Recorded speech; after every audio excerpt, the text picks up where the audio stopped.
بسم اللہ الرحمن الرحیم، الحمد للہ رب العالمین والصلاة والسلام علی رسول صلی اللہ علیہ وسلم۔ یہ تھا ہرقل۔ حضرت ابن عباس رضی اللہ عنہما سے ہی روایت ہے، انہوں نے فرمایا کہ ابو سفیان بن حرب رضی اللہ عنہ نے ان سے بیان کیا کہ شاہ روم ہرقل نے اس کو قریش کی ایک جماعت سمیت بلوایا۔ یہ جماعت صلح حدیبیہ کے تحت رسول اللہ صلی اللہ علیہ وسلم اور کفار قریش کے درمیان طے شدہ عرصہ امن میں ملک شام بغرض تجارت گئی ہوئی تھی۔ یہ لوگ ایلیا یعنی بیت المقدس میں اس کے پاس حاضر ہو گئے۔ ہرقل نے انہیں اپنے دربار میں بلایا۔ اس وقت اس کے ارد گرد روم کے رؤسا بیٹھے ہوئے تھے۔ پھر اس نے ان کو اور اپنے ترجمان کو بلا کر کہا کہ یہ شخص جو اپنے آپ کو نبی سمجھتا ہے، تم میں سے کون اس کا قریبی رشتہ دار ہے؟ ابو سفیان نے کہا، میں اس کا سب سے زیادہ قریب النسب ہوں۔ تب ہرقل نے کہا، اسے میرے قریب کر دو اور اس کے ساتھیوں کو بھی قریب کر کے اس کے پس پشت بٹھاؤ۔ اس کے بعد ہرقل نے اپنے ترجمان سے کہا، ان سے کہو کہ میں اس شخص سے اس آدمی نبی صلی اللہ علیہ وسلم کے متعلق سوالات کروں گا۔ اگر یہ غلط بیانی کرے تو تم لوگوں نے اسے جھٹلا دینا ہے۔ ابو سفیان رضی اللہ عنہ کہتے ہیں کہ اللہ کی قسم، اگر جھوٹ بولنے کی بدنامی کا خوف نہ ہوتا تو میں آپ صلی اللہ علیہ وسلم کے متعلق یقیناً جھوٹ بولتا۔ سبحان اللہ، دیکھتے ہیں اصلی بات یہاں بتانا نہیں چاہتے تھے کیونکہ ہرقل کے پاس ہے and یہ ایک عظیم ہستی اس زمانے کی تھی and وہ تو غلط ہی بتاتے اباؤٹ رسول اللہ، لیکن کیا وجہ تھی، کس چیز نے ان کو منع کیا سفیان کو رضی اللہ عنہ کہ انہوں نے صاف صاف جو بھی حقیقت کی بات تھی وہ بتائی۔ وائے حدیث کے الفاظ سے یہ محسوس ہو رہا ہے کہ جیسے ہرقل نے کہا تھا کہ جو ان کے جاننے والے ان کو پیچھے ان کے پس پشت بٹھا دو، تو ابو سفیان یعنی اگر کوئی بھی غلطی کرنا چاہتے بھی تو وہ ہو سکتا ہے کوئی نہ کوئی بیچ میں ان کو کہہ دیتا کہ نہیں ایسا تو نہیں ہے، یعنی اس وجہ سے شاید وہ تھوڑا محتاط ہو گئے کہ اب تو مجھے سچ ہی بتانا پڑے گا۔ جی بالکل، تو کیا کہہ رہے ہیں، آپ نہیں پڑھی ہے، آپ ایڈ کرنا پسند کریں گے؟ جی استاذہ، چونکہ وہ ایک تجارتی قافلہ بھی تھا تو ظاہر تجارت میں لین دین کا معاملہ ہوتا ہے اور اس میں آپس میں ایک دوسرے پر ٹرسٹ بہت ضروری ہوتا ہے، اور اگر کوئی جھوٹ بول رہا ہے یا غلط بیانی کر رہا ہے اور وہ ایک بار پکڑا جاتا ہے اس سلسلے میں تو نیکسٹ ٹائم تجارت کے معاملے میں بھی کوئی اس شخص پہ بھروسہ نہیں کرے گا، یہ بھی تو ہو اس میں بھی سکتا بہت کانشیس تھے۔ ہے۔ جزاک اللہ خیر۔ وہی کہ بدنامی کا ڈر تھا نا، بدنامی کا، یعنی میں بدنام نہ ہوں اس لیے ان کا اور مقصد نہیں تھا، لیکن ان کو اپنے بدنامی کا فکر تھا کہ میرا نام جھوٹا نہ ہو جائے کیونکہ سارے لوگ بیٹھے ہوئے ہیں جو اس کے ساتھ قافلہ میں آئے۔ میں یہاں جو کہنا چاہتی ہوں، اگر مثال کے طور پر جو میرے سے غلطی ہوئی ہے دحیہ قلبی، یہ اٹ شوڈنٹ بی رکاوٹ کہ میری بدنامی ہو جائے گی، کیا کہیں گے اسٹوڈنٹ یا لوگ کیا کہیں گے۔ جو ریالٹی ہے یا جو صحیح بات ہے اس کو صحیح بتانا ہے نا، کسی چیز کی آپ کو خوف یا خدشہ نہیں ہونا چاہیے، اسپیشلی ہر بات میں ان جنرل، لیکن کتاب اللہ سنت رسول وہ بالکل you have to be very sure what you are talking about۔ Abu Sufyan رضی اللہ عنہ کہتے ہیں کہ اس کے بعد پہلا سوال جو ہرقل نے مجھ سے آپ کے بارے میں کیا وہ یہ تھا کہ تم لوگوں میں سے اس کا نسب کیسا ہے؟ میں نے کہا وہ اونچے نسب والا ہے۔ پھر کہنے لگا، اچھا تو کیا یہ بات اس سے پہلے بھی تم میں سے کسی نے کبھی کہی تھی؟ میں نے کہا نہیں۔ کہنے لگا، اچھا اس کے بزرگوں میں سے کوئی بادشاہ گزرا ہے؟ میں نے کہا نہیں۔ کہنے لگا، اچھا یہ بتاؤ کہ بڑے لوگوں نے اس کی پیروی کی ہے یا غریبوں نے؟ دیکھ رہے ہیں آپ نشانیاں، یعنی ضروری نہیں ہے کہ یہ جو we'll take one by one کہ اس سے پہلے اونچی نسب والا ہے تو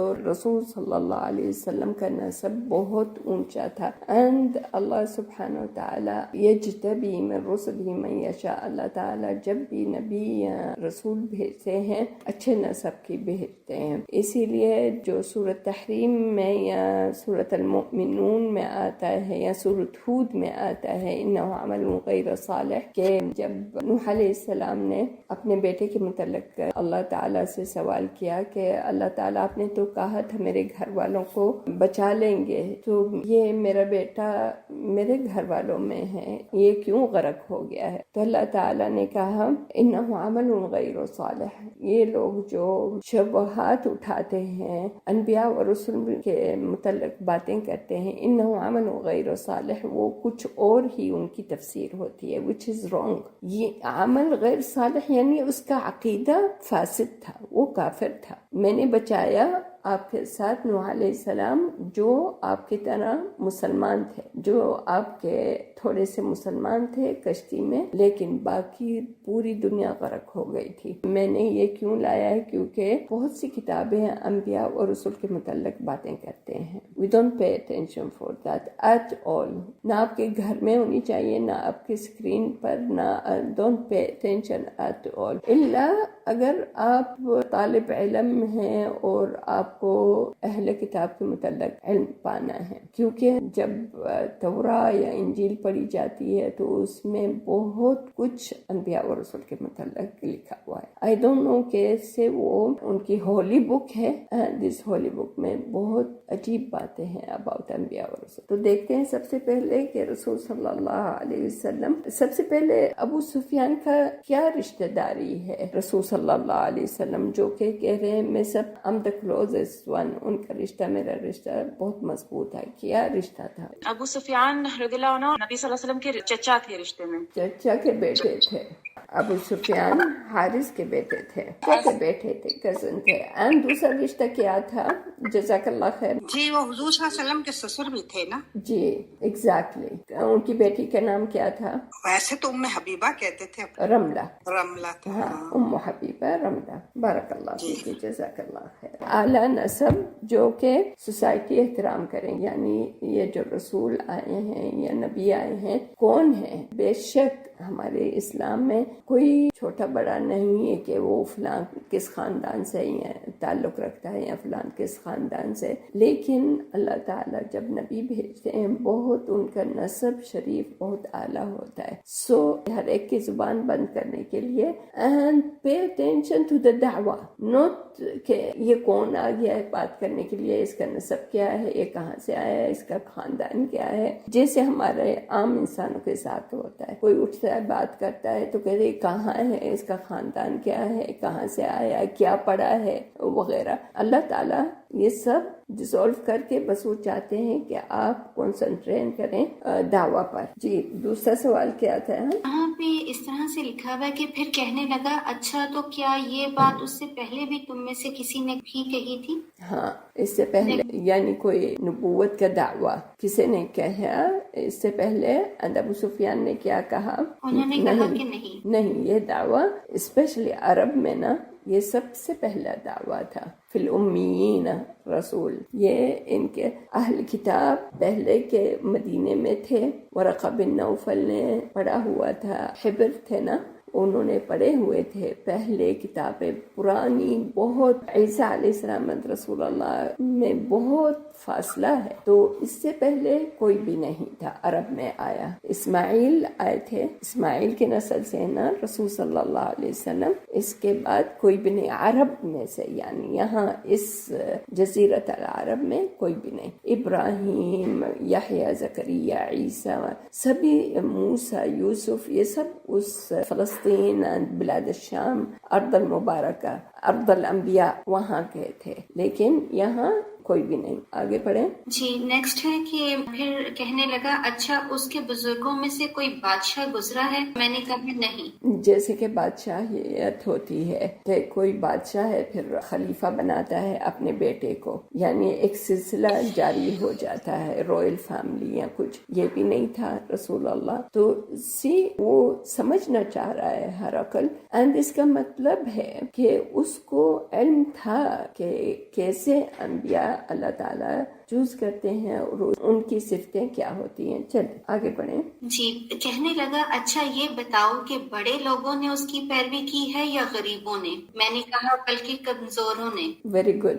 ہر انبیاء کو دیکھتے ہیں ان سب سے پہلا دعویٰ کون قبول کرتا ہے؟ جو غریب ہوتے ہیں، جو سوسائٹی کے عام طبقے سے بھی کم ہوتے ہیں. سبحان اللہ. یہ دعا فوراً کیوں آپ کے ذہن میں آتا ہے یہ سوال کیوں؟ میرے خیال میں استاد جب بھی نبی آتے ہیں کسی سوسائٹی میں تو وہاں آلریڈی اتنا ناانصافی اور ظلم و جبر ہو رہا ہوتا ہے، تو ان کی ہدایت کے لیے اللہ تعالیٰ بھیجتے ہیں نبی کو. تو اس لیے جو مظلوم اور جو دبے ہوئے طبقہ ہوتا ہے وہ حق کی بات کو زیادہ صحیح طریقے سے قبول کرتے ہیں، زیادہ جلدی قبول کرتے ہیں. جزاک اللہ خیر. کیونکہ جو امیر ہوتے ہیں نا ان کے پاس مال ہوتا ہے، ان کے پاس پاور ہوتی ہے. ان سے بھی کم لے لو جو عام طبقے والے، گھر ہے، سکون ہے، میں کیوں کوئی نیا اپنے سکون کو کیوں برباد کروں؟ سبحان اللہ. اور جو مظلوم ہوتے ہیں ان کے پاس کچھ بھی نہیں ہے، وہ تو ظلم کو ختم کرنا چاہتے ہیں اپنے.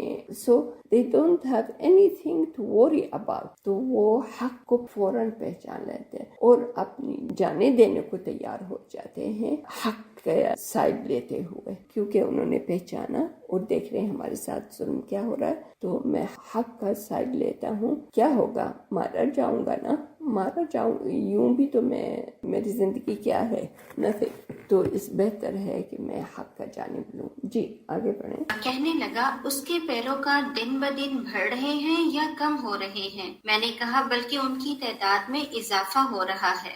اہل کتاب کیا کہتے ہیں؟ اہل کتاب یا منافقین جب رسول اللہ کا زمانہ تھا یا آج تک بھی ایسے ہی ہوتے ہیں قصے، کہتے تھے جاؤ بیٹھو رسول اللہ کی مجلس میں، جب سنو کیا کہہ رہے ہیں، پھر دیکھو کتنے pretend you are among them or you are like them، مسلمان یعنی مومن، لیکن فتنہ قائم کرو، بیچ میں کچھ نہ کچھ اختلافات، شبہات، خلاف کے بیچ ڈالتے جاؤ. اینڈ آف دا ڈے وہ پلٹ جائیں گے، چھوڑ کر رسول اللہ کو ہمارے طرف آ جائیں گے. آل عمران کی آیتیں ہیں یہ. لیکن سبحان اللہ، آپ نے کبھی دیکھا کوئی اسلام کے دائرے میں آ جاتا ہے اور پھر نکلتا ہے؟ رسول اللہ کے زمانہ دیکھ لیتے ہیں، کوئی ہے ایسا صحابہ جنہوں نے حق کو پہچانا اور مسلمان ہو گئے پھر وہ پلٹ کے نہیں ہے؟ کیونکہ حق جب پہچانا چاہتا ہے بہت ویری ریئر، اگر ملین میں سے ایک جو اللہ تعالیٰ اس کو ہدایت نہیں چاہتے وہ ہی نکلتا ہے، لیکن ان جنرل کوئی بھی نہیں پلٹتا. اس کے برعکس زیادہ ہوتے جاتے ہیں، اگر 15 ہیں 20 ہو جاتے ہیں، دھیرے دھیرے اس طرح زیادہ ہوتے جاتے ہیں. کہنے لگا کیا اس دین میں داخل ہونے کے بعد کوئی شخص اس دین سے برگشتہ ہو کر مرتد بھی ہو جاتا ہے؟ میں نے کہا نہیں. سبحان اللہ، جس کی بات ابھی کر رہے تھے. کہنے لگا اس نے جو بات کہی ہے، کیا اس دعوی نبوت سے پہلے تم لوگ اس کو جھوٹ سے متہم کرتے تھے؟ میں نے کہا نہیں. یعنی رسول اللہ کی کریکٹر، رسول اللہ کی شخصیت کہ جو انہوں نے تبلیغ کی ہے یا دعوت دے رہے ہیں، اس کے متعلق ایز اے رسول، ایز اے پرسن کبھی بھی ان کے بات سے یا فعل سے یا کچھ ہمیں شک ہوا ہے کہ یہ جھوٹ بتا رہے ہیں؟ انہوں نے کہا نہیں. کہنے لگا کیا وہ بدعہدی کرتا ہے؟ میں نے کہا نہیں، البتہ ہم لوگ اس وقت اس کے ساتھ صلح کی ایک مدت گزار رہے ہیں، معلوم نہیں اس میں وہ کیا کرے گا. ابو سفیان کہتے ہیں کہ اس فکرے کے سوا مجھے اور کہیں اپنی طرف سے بات داخل کرنے کا موقع نہیں ملا. کہنے لگا کیا تم لوگوں نے اس سے جنگ لڑی ہے؟ میں نے کہا جی ہاں. اس نے کہا پھر تمہاری اور اس کی جنگ کیسی رہی؟ میں نے کہا جنگ ہم دونوں کے درمیان برابر کی چوٹ ہے، کبھی وہ ہمیں زخم پہنچا لیتا ہے اور کبھی ہم اسے نقصان سے دوچار کر دیتے ہیں. ویری گڈ، جزاک اللہ خیر. یہاں تھوڑا سا پوز کرتے ہیں. تو پھر کیوں دلوں میں شک پڑتا ہے کہ مسلمان کی نصرت کیوں نہیں ہو رہی؟ اتنا رو رہے ہیں، اتنے دعائیں مانگ رہے ہیں، اتنا ان کا برا حال ہو گیا ہے، تو کیوں نہیں اللہ کی طرف سے نصرت ہوتی؟ تو رسول اللہ کے ساتھ بھی تو یہ گزرا ہے نا، کبھی کافروں کی جیت ہو جاتی ہے، کبھی رسول اللہ، کبھی یہاں کے یعنی نصرت کے شکست اور کبھی یہاں. جی بالکل. تو یہ ہمیں سیرت سے دروس سیکھنے ہیں. یہ نہیں کہ ہم اسٹڈی کریں، اپنا ٹائم لگا رہے ہیں، پڑھ رہے ہیں آیتیں اینڈ سننا، اینڈ پھر ہمارے اندر دل میں اعتراض ہو، تو پھر یہ ہمارا عقیدہ تو اس طرح ہل جاتا ہے نا. We shouldn't think this way کہ رسول اللہ کے ساتھ بھی تو ہوئے تھے. اگر وہ بھوکے ہیں، رسول اللہ نے بھی بھوک برداشت کی. پانی نہیں ہے، رسول اللہ کے پاس بھی پانی نہیں تھا 3 سالوں کے لیے. بھوک، پیاس، گرمی، سردی، سارا کچھ انہوں نے سہا رسول صلی اللہ علیہ وسلم. تو یہ تو بلا امتحان ہے، امتحان and بلا ہے امت پر and مومنین پر. جی آگے پڑھیں. کہنے لگا وہ تمہیں کن باتوں کا حکم دیتا ہے؟ میں نے کہا وہ کہتا ہے صرف اللہ کی عبادت کرو، اس کے ساتھ کسی چیز کو شریک نہ کرو. جن کی تمہارے باپ دادا عبادت کرتے تھے ان کو چھوڑ دو، اور وہ ہمیں نماز، سچائی، پرہیزگاری، پاک دامنی اور قرابت داروں کے ساتھ حسن سلوک کا حکم دیتا ہے. اب جب سے زبدہ جی یہ پڑھ رہے ہیں کہ کیا حکم دیتے ہیں، اللہ کی عبادت وغیرہ، یہ سب جو اس میں کوئی برائی نظر آتی ہے آپ کو؟ نہیں استاذ، نہیں، کوئی برائی نہیں ہے. تو پھر وائی اگینسٹ اسلام؟ وائی؟ اس میں کوئی بھی آپ کو برائی نظر آتی ہے؟ اگر کوئی کچھ چیزیں منع کی ہے، مثال کے طور پر شراب، اس میں شراب پینے میں برائی ہے کہ چھوڑنے میں برائی ہے؟ کس چیز میں برائی ہے؟ کس چیز میں آپ کی مصلحت ہے؟ کس چیز میں؟ چھوڑنے میں. سو جو بھی چیزیں ہمارا دین جو بھی بتاتا ہے، سبحان اللہ، یہ ہمارے اتنے خوبصورت باتیں ہیں کہ سمجھنے والا بیفور اٹیکنگ اسلام سمجھ تو لو کہ اسلام میں کیا ہے. کیا ہے آپ کو کہہ رہا ہے اسلام؟ اپنے آبا و اجداد جو کرتے تھے یا جس کو پوجا کرتے تھے یا عبادت کرتے، چھوڑ دو. اگین اس گائیڈنگ یو کہ اپنی دماغ استعمال کرو، اپنی عقل، اپنی سوچ، اپنا تدبر، غور فکر کرو کہ میرے ماں یا میرا باپ کچھ اگر کام کرتا تھا جو اب رسول اللہ نے آ کر بتایا یہ صحیح نہیں ہے، تو جسٹ سوچو کہ وہ جو کام تھا کیا تھا اور یہ نبی کیا بتا رہے ہیں، تو آپ کو فوراً حق پہچان ہو جائے گی. الا اگر آپ نے ایک رکاوٹ ڈالی ہے، اپنا غرور اور تکبر، میں اپنا عقیدہ بدل لوں یا میرا دادا نقش قدم پر نہیں چلوں. بھئی آپ کے دادا سے بہتر رسول بھیجے گئے ہیں، رسول ٹو گائیڈ یو. اوکے، جو کرتے تھے وہ اپنے سوچ و سمجھ سے کرتے تھے، لیکن جب آپ کو بتایا گیا ہے تو آپ کیسے حق کو نہیں پہچانتے؟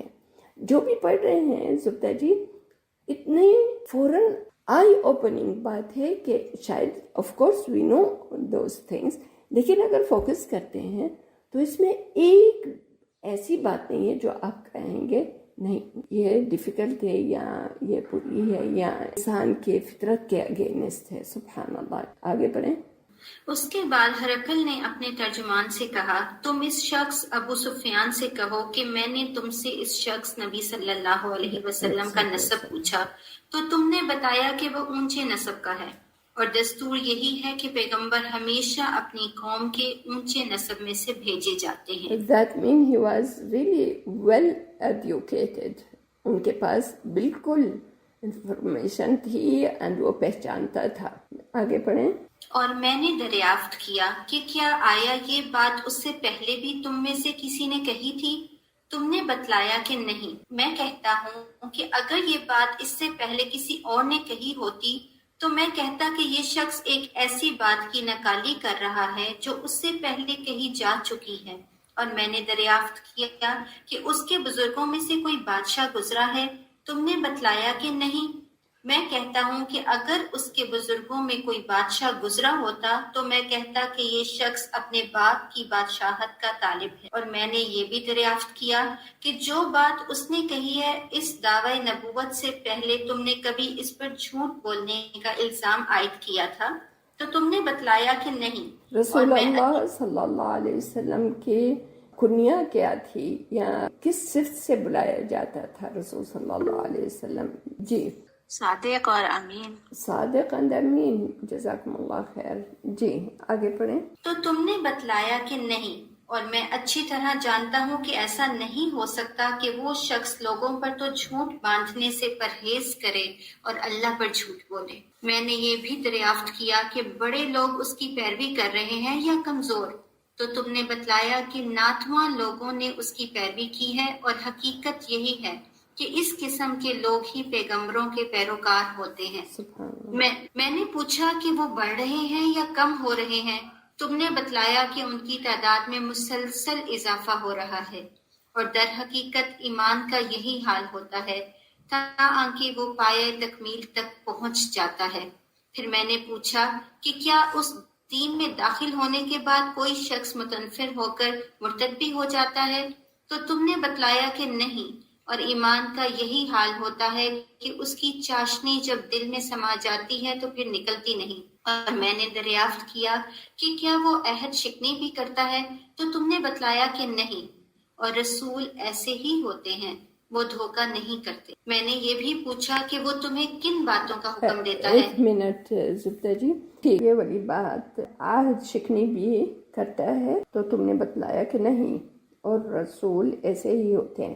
ایک مجھے قصہ بتائیں اباؤٹ رسول اللہ جو سیرہ ہم لے رہے ہیں، ہاتھ اٹھا کر اوکے لیٹ می نو کہ عہد شکنی نہیں کی رسول اللہ نے۔ جی استاذہ جی، جب صلح حدیبیہ کا لکھا جا رہا تھا اور Very good. صحابہ آگے تھے، اور ابھی عہد پورا لکھا نہیں گیا تھا، لیکن نبی صلی اللہ علیہ وآلہ وسلم نے ان کو نہیں ایکسیپٹ کیا تھا۔ انہوں نے کہا تھا کہ آپ واپس چلے جائیں، کیونکہ ابھی تحریر ہی ہو رہا تھا، اور یعنی اس کی پاسداری انہوں نے نہیں کیا تھا۔ Very good. Abu Jandal and دوسرا جو مدینے تک پہنچ گیا تھا، رسول اللہ نے واپس کرنے کو کہا، ابو بصیرہ یا ابو بصیرہ، دیکھا اپنے عہد پر قائم تھے رسول صلی اللہ علیہ وسلم۔ جی جزاکم اللہ، آگے پڑھیں۔ تو تم نے بتایا کہ نہیں، اور رسول ایسے ہی ہوتے ہیں، وہ دھوکہ نہیں کرتے۔ میں نے یہ بھی پوچھا کہ وہ تمہیں کن باتوں کا حکم دیتا ہے؟ تو تم نے بتلایا کہ وہ اللہ کی عبادت کرنے اور اس کے ساتھ کوئی شریک نہ ٹھہرانے کا حکم دیتا ہے، تمہیں بت پرستی سے منع کرتا ہے، اور تمہیں نماز، سچائی اور پرہیزگاری اور پاک دامنی اختیار کرنے کے متعلق کہتا ہے۔ تو جو کچھ تم نے بتایا ہے اگر وہ صحیح ہے تو یہ شخص بہت جلد اس جگہ کا مالک ہو جائے گا جہاں میرے یہ دونوں قدم ہیں۔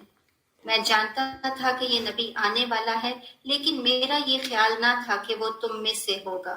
اگر مجھے یقین ہوتا کہ میں اس کے پاس پہنچ سکوں گا تو اس سے ملاقات کی ضرور زحمت اٹھاتا۔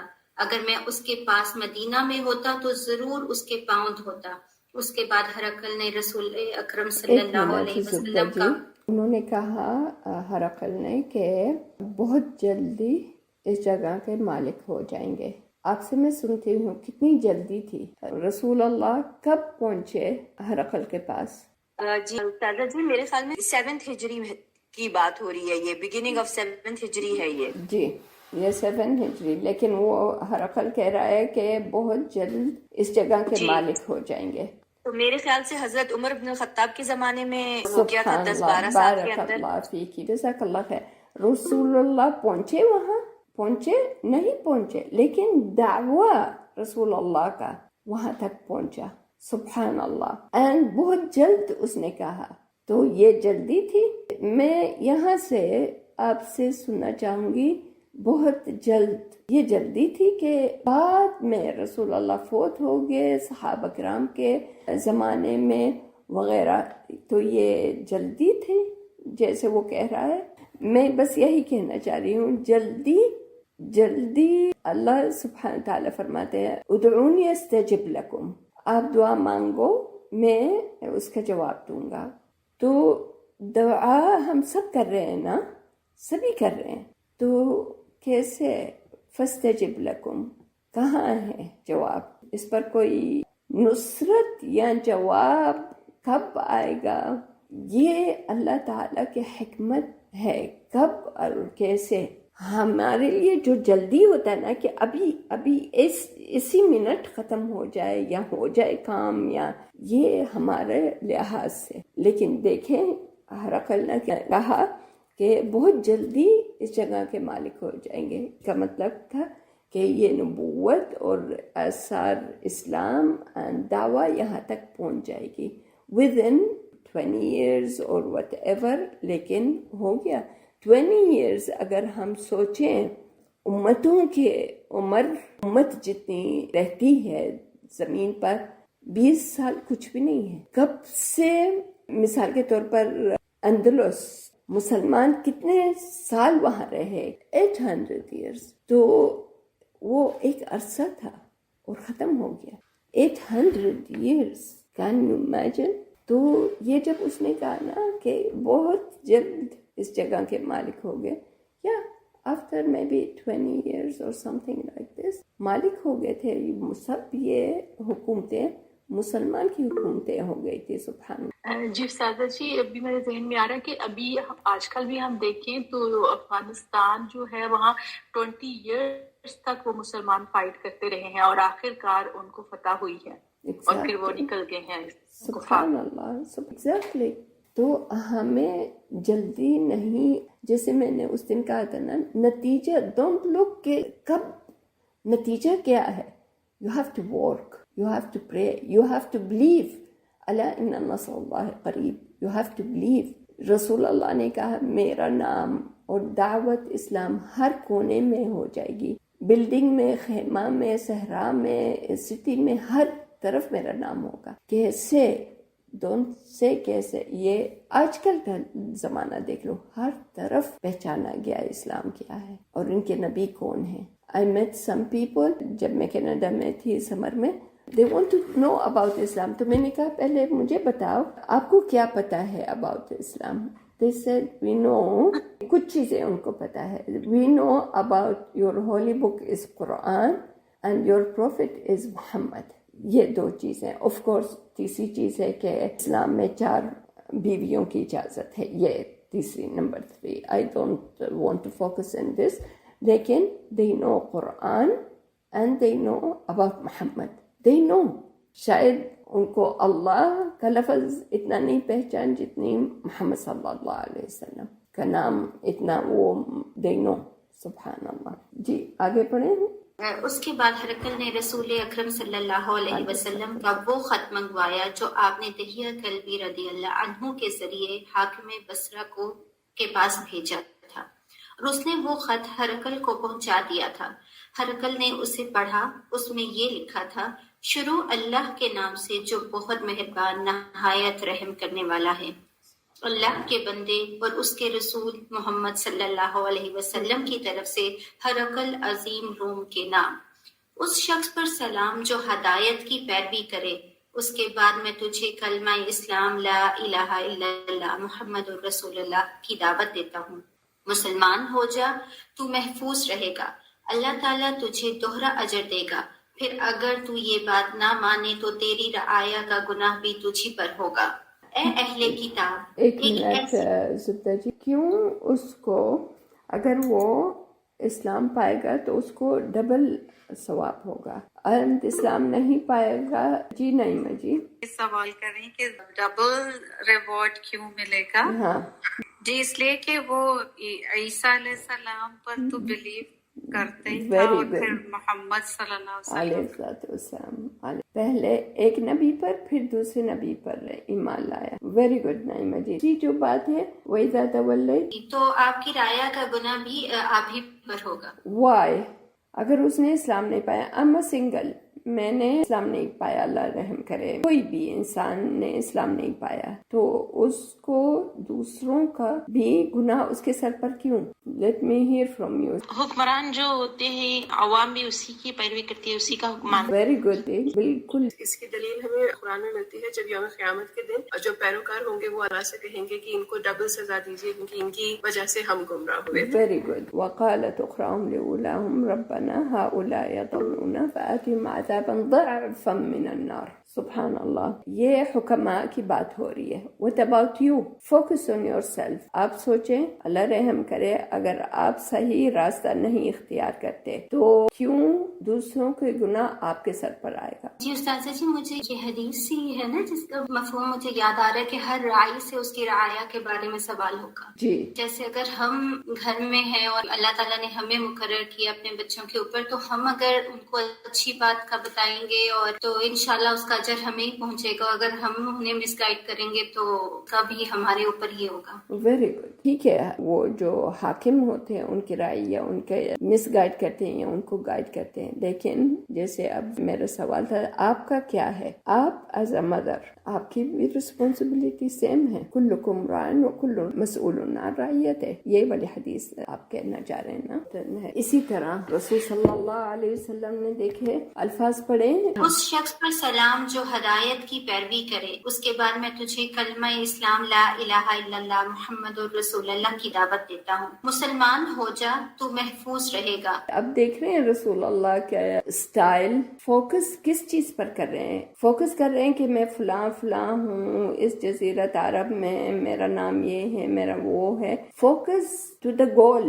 اصلی میں کیوں تمہیں بھیج رہا ہوں اینڈ کیوں اتنا لمبا سفر کر کے آیا ہے. اسلم تسلم یعنی مسلمان ہو جاؤ, مسلمان یعنی اسلام کے دعویٰ پر. لمبی چوڑی بات نہیں, فوکس کہ اسلام پالو, تم صحیح رہو گے. اللہ تعالیٰ تمہیں دوہرا اجر دے گا. پھر اگر تم یہ بات نہ مانے تو تمہاری رعایا کا گناہ بھی تمہیں پر ہوگا. اے اہل کتاب, ایک ایسی بات کی طرف آ جاؤ جو ہمارے اور تمہارے درمیان یکساں ہے. ہم اللہ کے علاوہ کسی اور کی عبادت نہ کریں اور اس کے ساتھ کسی کو شریک نہ کریں, اور ہم میں سے کوئی اللہ کے علاوہ ایک دوسرے کو اپنا کارساز نہ سمجھے. بس اگر یہ لوگ اعراض کریں تو صاف کہہ دو کہ گواہ رہو, ہم تو فرما بردار ہیں. جزاک اللہ خیر. کہ قرآن کھولو, قرآن سے دعوت دو. سبحان اللہ. ہمیشہ جہاں بھی جائیں آپ اپنا قرآن کھولیں, قرآن سے دعوت دیں, قرآن سے بات کریں, کیونکہ لوگ قرآن کا احترام کرتے ہیں. مسلمان آف کورس درجہ اول اور باقی بھی لوگ, کیونکہ جیسے میں نے کہا نا, قرآن کی اللہ تعالیٰ نے دلوں میں تعظیم رکھی ہوئی ہے نن مسلمانوں کے لیے بھی. تو فوراً ان کو یقین ہو جاتا ہے, آپ کی شکل ان کو پسند آئی کہ نہیں, آپ کے رنگت, آپ کا اسٹائل, لیکن جب آپ نے حق کی بات کی ہے نا, اور رسول صلی اللہ علیہ وسلم نے بھی اس حاکم کے لیے یا اہل الکتاب تعالوا الی کلمۃ سواء بیننا وبینکم, اینڈ یہ آپ دیکھتے ہیں ڈاکٹر ذاکر نائک بھی یہی آیتیں پڑھتے ہیں. تو قرآن اسی لیے ایک تو حفظ کرنا آپ کے لیے بہت امپورٹنٹ ہے کہ آپ کے درجات آپ کے سینے میں قرآن ہے, اینڈ دوسرا کہ آپ بات کریں, آپ کے پاس دلائل ہونی چاہیے. آف کورس آپ کے ہاتھ میں قرآن ہے, لیکن some times when you talk تو آپ کے منہ سے نکلتے ہیں آیتیں, پارٹ آف آیت کہ آپ قرآن کی بات کر رہے ہیں. جی جزاک اللہ خیر.